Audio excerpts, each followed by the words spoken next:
And we don't have that ability to ensure that there's a safety down the road for humans if they eat horses that are bred for other purposes than for slaughter.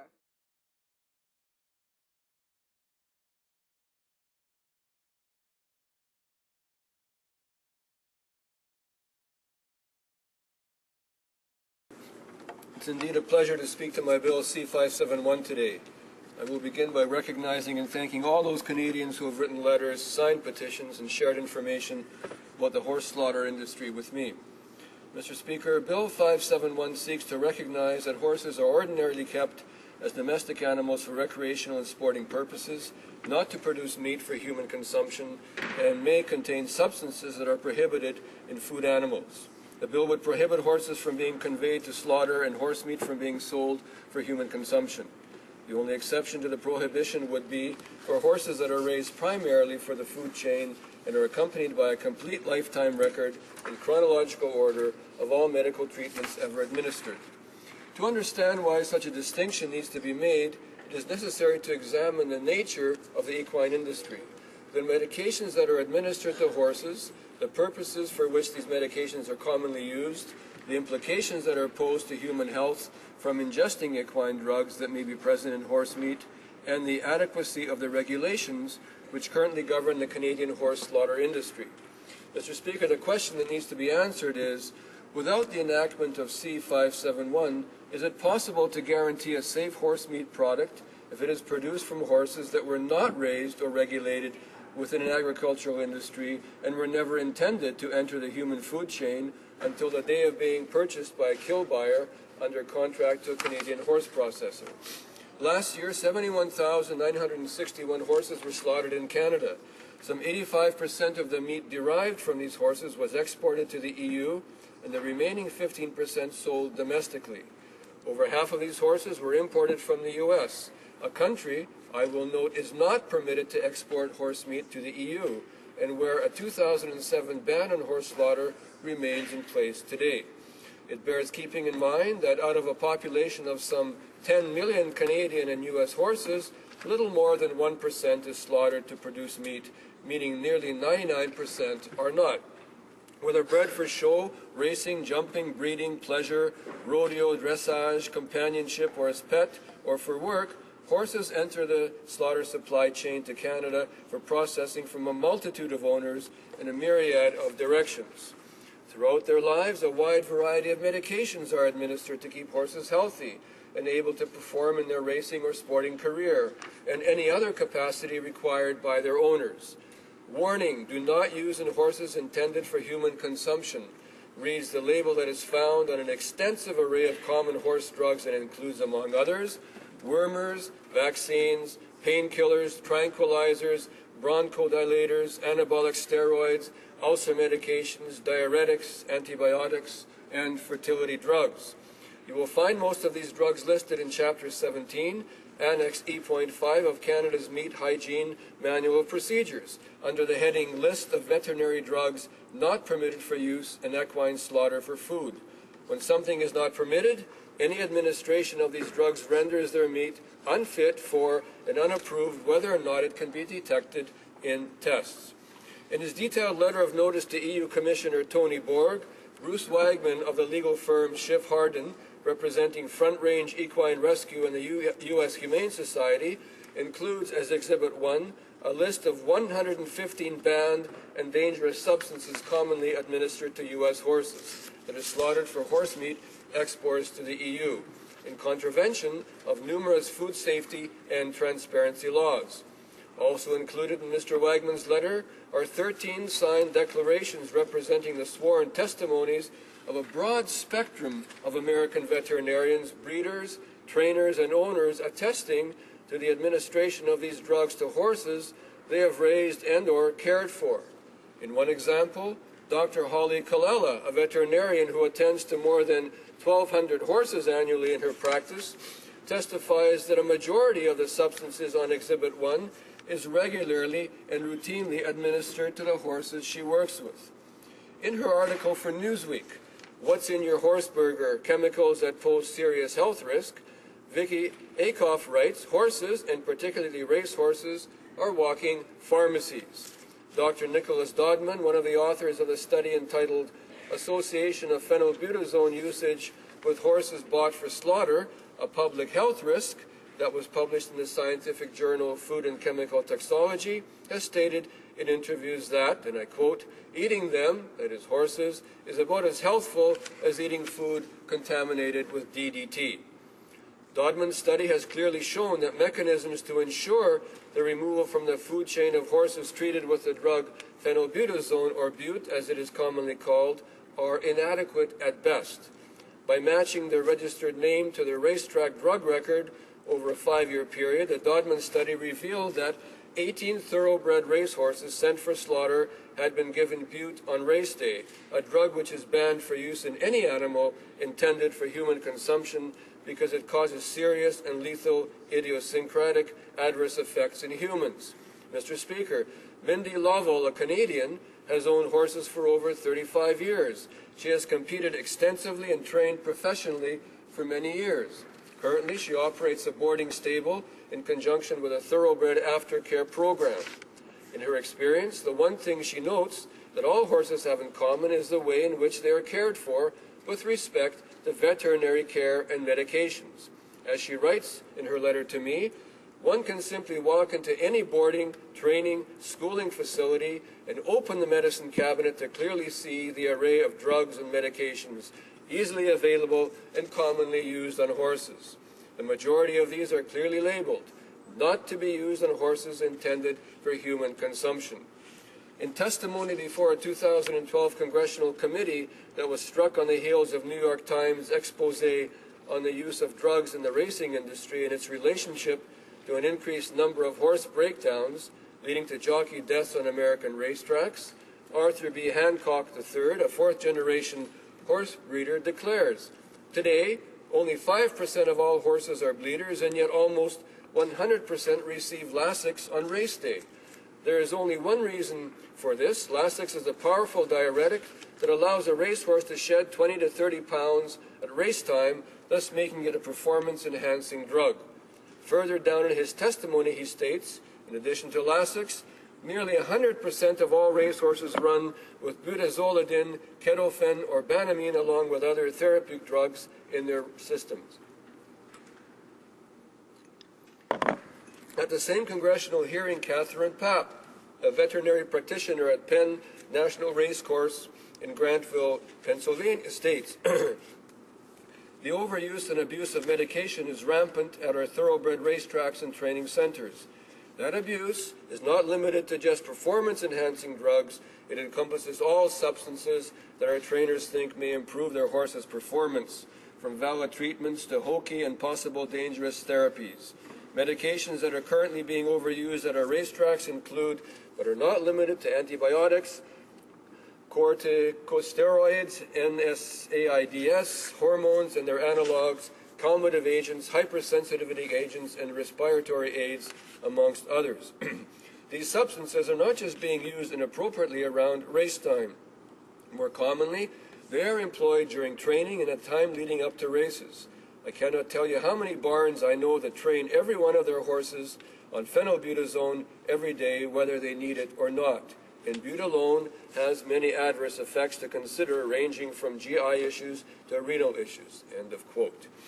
Also at this committee meeting, Congress heard from Glenn Thompson, a thoroughbred trainer for 30 years and author of the book, The Tradition of Cheating in the Sport of Kings, who stated, from the time you start your first hot walking job until you take out your trainer's license, you were taught if a horse has a health problem, you do whatever it takes to get them healthy for the race. If there's an ankle problem, you give the horse bute. If a horse bleeds, you give them Lasix. If a filly is in season, you give her a shot to take her out of season. It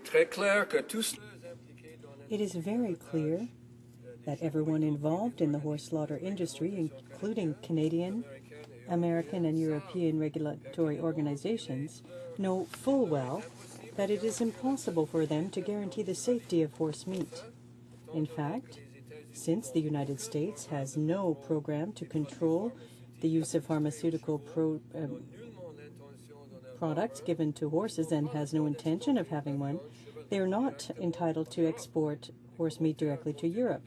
The comments contained in the audit reports prepared by the Food and Veterinarian Office for the European Union clearly show and outline the shortcomings in our regulatory system as regards the slaughter of horses. Here are some examples from the 2010 audit. First of all, the oversight regime in Canada for the use of pharmaceutical substances in horses for slaughter, in accordance with Council Directive number 9623 EC, is inadequate because it does not include an official verification of the identification, movements, or medical history of but a limited number of horses destined for slaughter. Imported horses were accompanied by a signed statement from the last owner, oftentimes a broker for horses, which indicates medication administered over the past 6 months. However, there is no official guarantee required from authorities in the United States with respect to the verification and accuracy of these statements. Supervision and certification are not enough to overcome the problems identified. In areas as the export of horse meat, standards do not provide adequate guarantees. The certified statement dealing with the veterinarian treatment required for all horses is required for all horses slaughtered, regardless of their origin. However, there is no official control over this, nor is the accuracy or authenticity of the statement verified. Imported animals are accompanied by a sworn statement with respect to veterinarian treatments provided. However, the USDA does not take any responsibility with respect to the origin of animals, or does not control or verify the authenticity of this statement in American facilities. We would be, in fact, led to believe that in light of this damaging audit, with respect to the serious risk for human health stemming from the use of medication in animals, horses in fact, the slaughtering industry would be forced to seriously reduce its activities. On the contrary, though, the European Union has called upon Canada to prepare a new plan to remedy the problems with respect to medication used in horse meat. In the meantime, while Canadian and European authorities are looking for ways to rework their regulations while respecting trade agreements, Canadian and American contaminated horses continue to be slaughtered as if nothing were at issue. An investigation by the Star discovered that the Canadian Food Inspection Agency is in fact seriously flawed with respect to the regular number of racehorses sent to the abattoir each year. During the course of a horse's life, for example, many competitive horses like Backstreet Bully receive very strong drugs that are used to enhance performance. These products can, in fact, be deadly if they are found in meat destined for human consumption.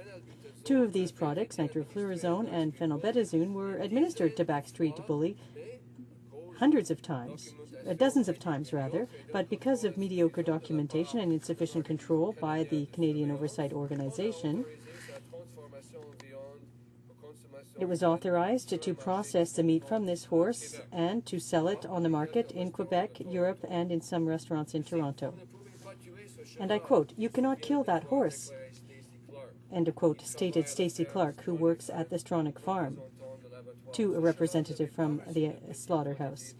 This horse had not received small quantities of these drugs. It had received 21 doses of nitroflurazone, linked to cancer in man, and 23 doses of phenylbutazone, which is linked to bone marrow disease. Where the primary consideration of owners is the care and treatment of horses is to ensure they perform their career as required, not whether they will end up on someone's dinner plate. We see a wide variety of substances that are commonly and in many cases routinely administered to horses, but are prohibited for use even once if intended for the human food supply. We have exceedingly lax enforcement of a highly inadequate regulatory system, and whereas governments in the EU and US have conducted various studies and considered at length the issues of horse medication and food supply, Canada's Parliament has not yet seen fit to do the same. I'm asking my honourable colleagues to support C-571 at second reading and close with the following statement by Dr. Peggy Larson, a former USDA veterinary medical officer. Based on long-standing medical and scientific principles, it is impossible to declare horse meat safe for human consumption when the horses who are slaughtered for that meat have been exposed to an unidentified and unidentifiable number of drugs, treatments, and substances in unknown and unknowable quantities at various times during their lifetime. Merci, Monsieur le Président. Thank you very much, Mr. Speaker, and I do thank the member from BC Southern Interior for raising this subject to the attention of the House. I want to assure members that our government takes animal welfare concerns very seriously.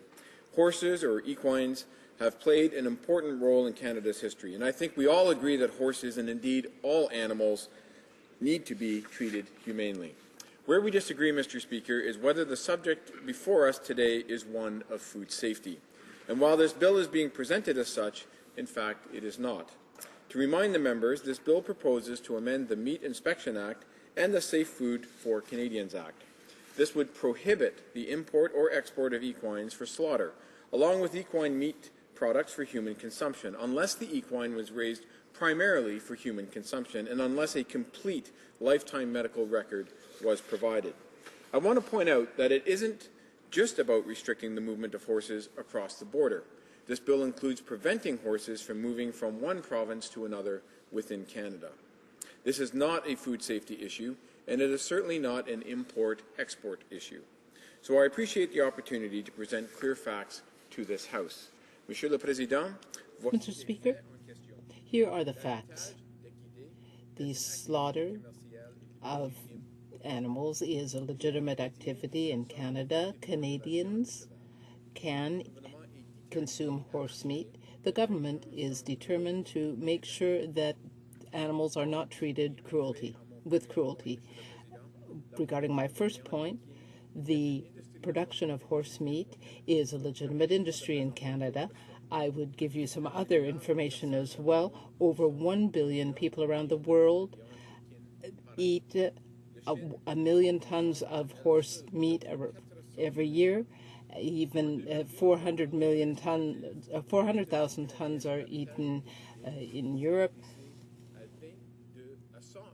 In Canada, this industry is estimated to produce $122 million a year. 17.7 rather a large amount of export quantities came from Canada. of individual choice. Right now, each horse owner in Canada has the right to choose the best end-of-life option for their animal. Canadians care about their horses, and while I appreciate that some people have difficulty with the idea of horse slaughter, the fact is this is a humane end-of-life option. So let me be clear, our government does not support taking away rights from horse owners, and this is a matter of principle. Mr. Speaker, Canada's equine herd grows by approximately 34,000 foals each year. Canadians use end-of-life slaughter for 85% of the annual increase in the domestic horse population. As you can see, Mr. Speaker, this is an important population management tool. The decision to choose slaughter as an end-of-life option should therefore remain a decision for each horse owner to make. As well, Mr. Speaker, the equine slaughter industry employs well over 600 people directly in rural Canada, jobs that will be in danger with the passage of this bill. I would encourage the NDP to stand up for hardworking Canadians instead of trying to ban this industry through the back door. With respect to my second point, Mr. Speaker, there are Canadians who do eat horse meat. In fact, they eat some 2,000 tons a year of horse meat.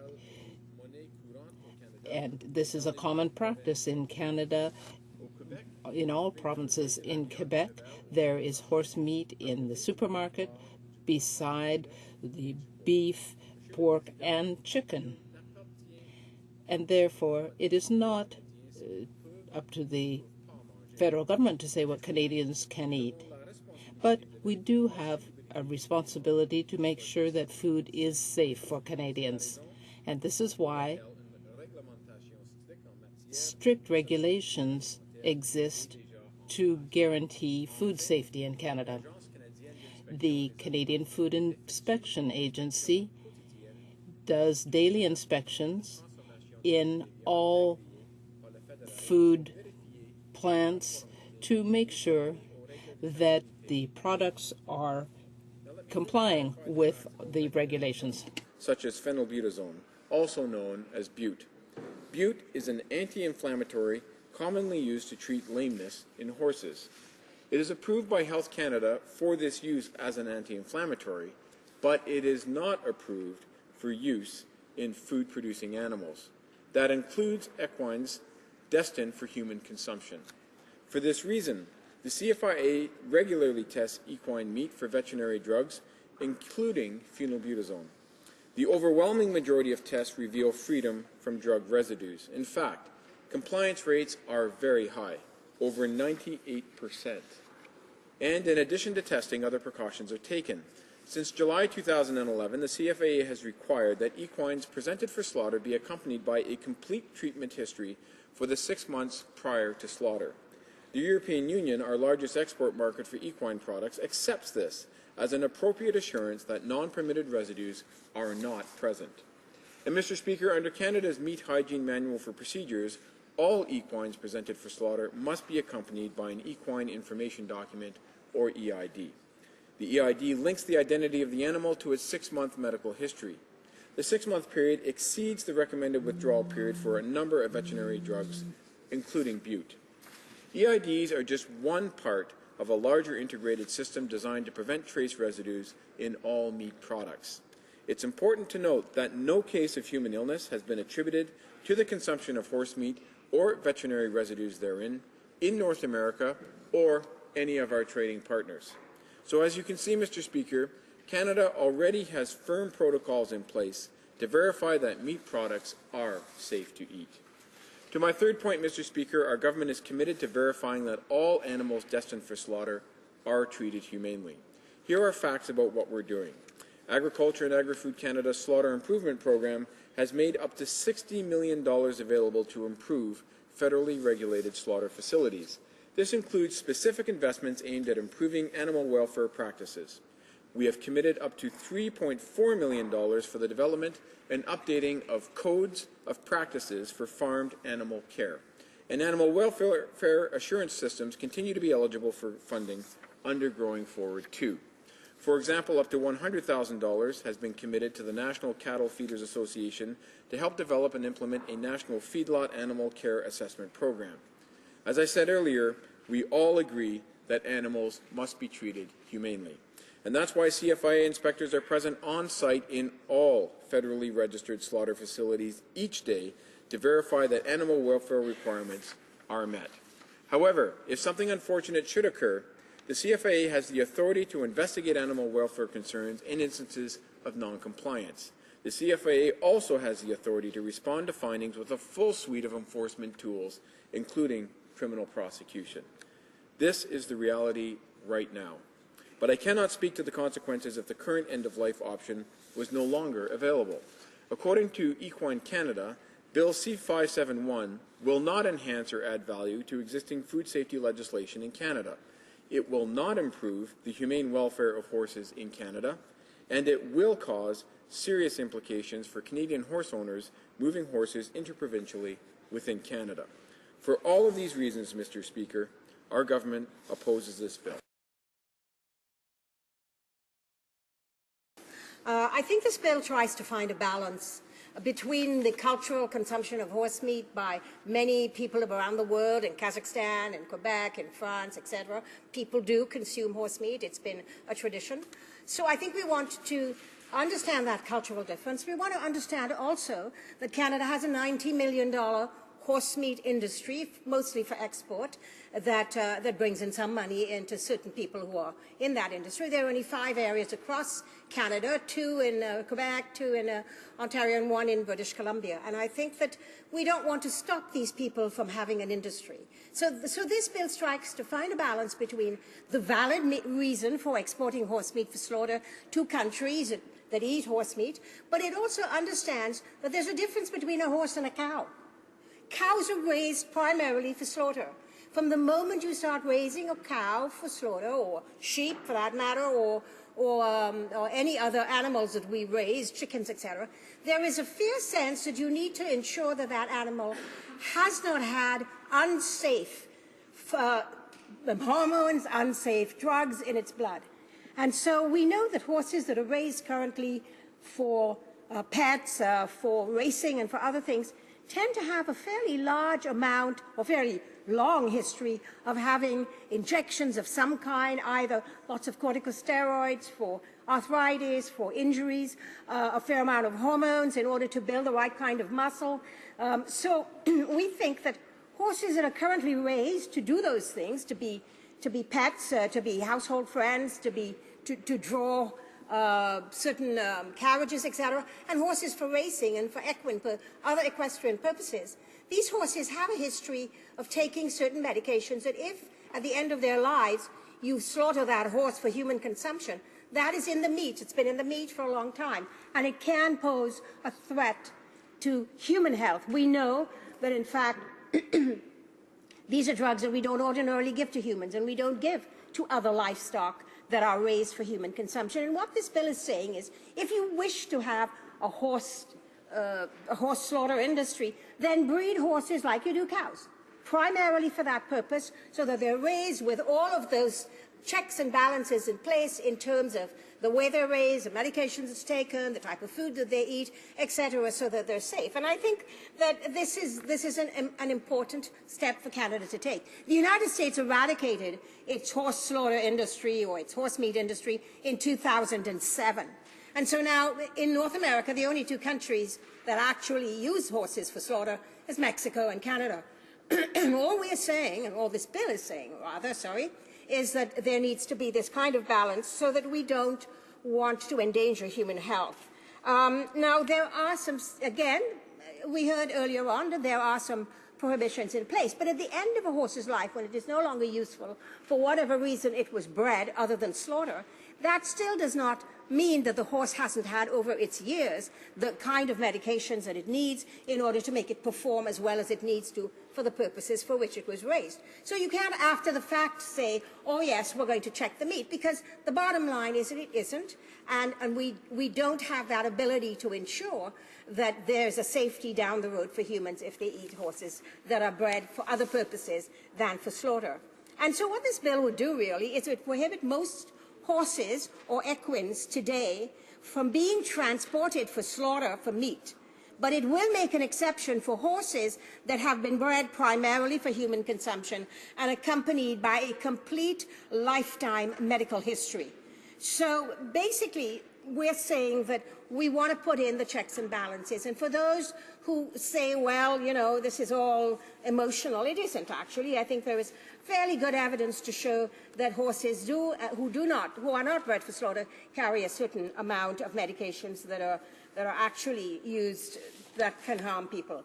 I mean, the opponents of this bill, of horse slaughter, or the proponents of this bill in Canada, are the Canadian Horse Defence Coalition, the Humane Society International, and the Society of the Prevention of Cruelty to Animals. So that basically, we think that this bill is eminently supportable. We do not want to put the businesses that are currently in Canada out of business, so we're saying here is a plan for you to follow. If we're going to maintain what we do for every kind of food we eat, every kind of animal food that we eat, and that is to ensure that it is safe, that all of the health precautions have been taken care of, and animals are not given medications that will, in the long term, which we know are stored in their muscles and in their fat, be actually passed on to humans who are not able to survive having that level of a lifetime of medication. So that I think we also want to say that I know this bill is an extension on a former bill that was brought in. It was an act to amend the Health of Animals Act, Bill C-571, which was brought in October. That bill, the proponent of this bill or the person who is moving this bill says clearly that that bill did not extend and didn't do the checks and balances that he wanted. And so what we have now is a very thoughtful bill, and I would like to say that we support it. Thank you very much.